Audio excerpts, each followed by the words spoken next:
Arc 3.0 is here, and boy have I got a strong build for you hunter lovers out there. Today we are going to take a pass at an incredibly strong melee build, ideal for most content, such as Lost Sectors, Nightfalls, just to name a few.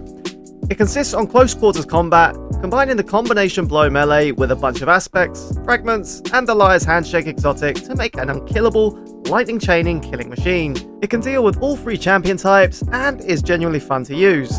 This one could even make Crayon Eaters jealous. This will be the first of 3 build videos that I have planned. We will be covering some Warlock and Titan builds in future videos in the coming week, so make sure to keep an eye out, and what better way to do that than to subscribe to the channel and turn on notifications. Before we dive in, leave a like for that YouTube algorithm, and let's get started. So to kick things off, you will want to ensure your chest armor is Void Affinity. Why?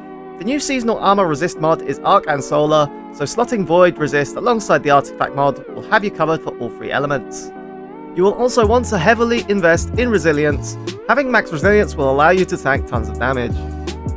Moving on to the class itself, you will want Gambler's Dodge, which refreshes your melee whilst near combatants, and pairing this with the combination blow melee, which not only heals you and recharges your dodge, it can stack up to 3 times on kill, dealing more damage.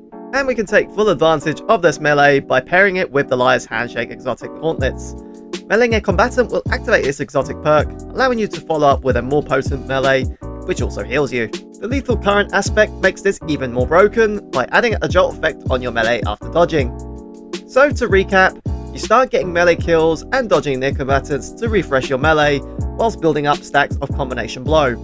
Once at max stacks, and with Liar's Handshake, you will start to jolt targets, making this an incredible mob clearer, all whilst regaining health on melee kills.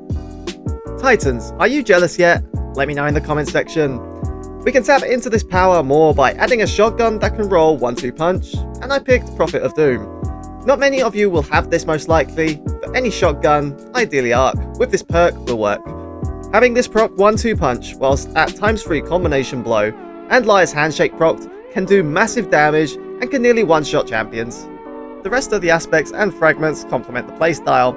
The second aspect, Flow State, makes you amplified on defeating a jolted target, and whilst amped, you're harder to kill whilst dodging and your reload speed on weapons is increased.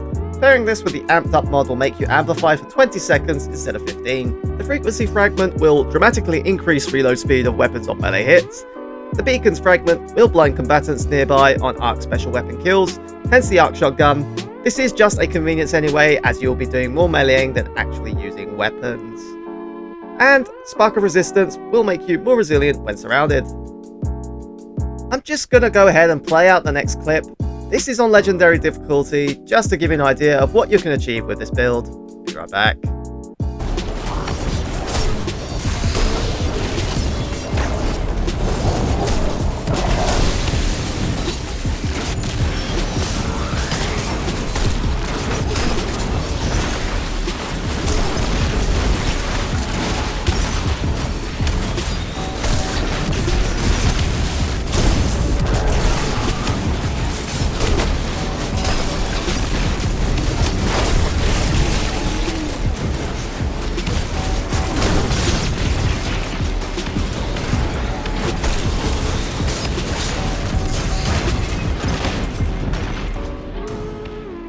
With that out of the way, the final fragment, Spark of Shock, makes your grenades jolt targets.